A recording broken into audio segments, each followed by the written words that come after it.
And as someone who has their finger on the pulse in terms of, both what filmmakers and writers are creating right now, but also what the industry is looking for, would you say have you seen sort of a certain type of project coming through that might be able to sort of project what's going to be coming to our screens in the next 12, 24 months? And would you say that lockdown has inspired in some way a certain type of story, or are we going to be seeing very different? Yeah, I think in lockdown 1, there was a lot of talk of, should we be writing dystopian lockdown stories? And it's not really come that way. I think the things that have really been uplifting and or hits during this time are things like It's a Sin. Actually, was a real pleasure to watch, and I know it's done amazing numbers on Channel 4 and on HBO.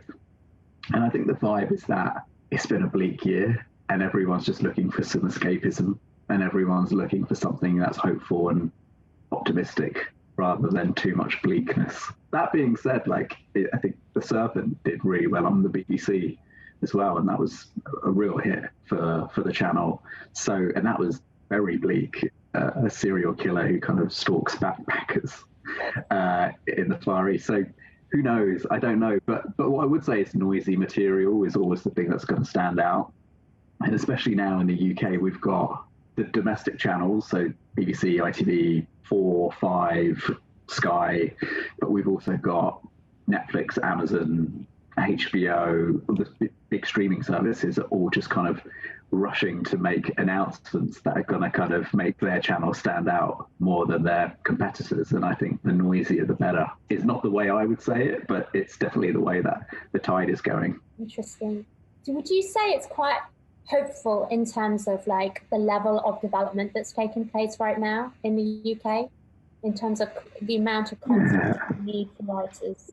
There's never been a better time to be a writer, because for us anyway, as I just said, we have a limited number of buyers that we could sell our projects into.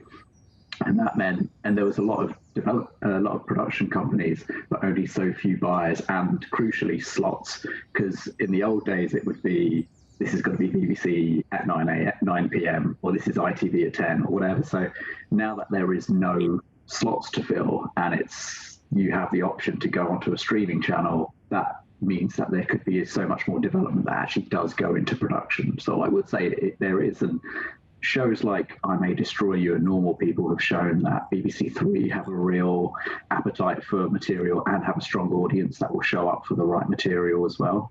I would say it's never been a better time to be a writer, and to be a writer who's in active development is great. And then to add to that, you've also just got more, it's more common now for productions to have writers' rooms.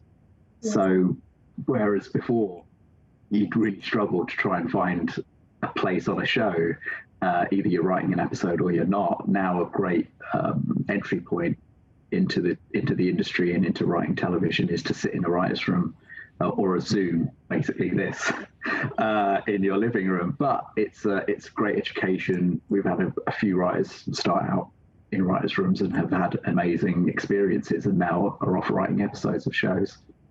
It's good, and it all comes down to you earning a living as a writer. Absolutely, and all that experience in writers' rooms, just to learn the process as well. Even if you're script editing or you're a junior writer, I mean, it's an extraordinary experience. Yeah, you're learning by being with others who are going to elevate your knowledge, and hopefully will elevate your knowledge and your skill set. Definitely. Would you say that that we're going to see more and more of that in the UK? I know that's far more common in the US to have writers' rooms. Do you feel that's a trend that's coming to Europe? We're sort of definitely seeing it in Europe as well. Would you say that's coming to UK more? Yeah, I think it's already here. The biggest shows like Sex Ed have a huge writers' room. Hannah has a writers' room. Like all of the big series do have writers' rooms to kind of I think it expedites the process of development as well. When everyone's there in a room and everyone's engaged on what the series arcs are going to be for the different characters from the very beginning, you can kind of go away, write your outline, and come back with an episode. I've seen it work really well, and I do think it's a good way to create and be collaborative, and I think we're probably going to see a lot more of it. The converse too is also true, is that there are so many shows now, which are just kind of 4-5-parters that are kind of from a singular voice. And I think those shows are just kind of, those shows are getting made as well at the same time, and they will never go away. But I like the fact that we can now have some kind of different routes to production. It's really exciting.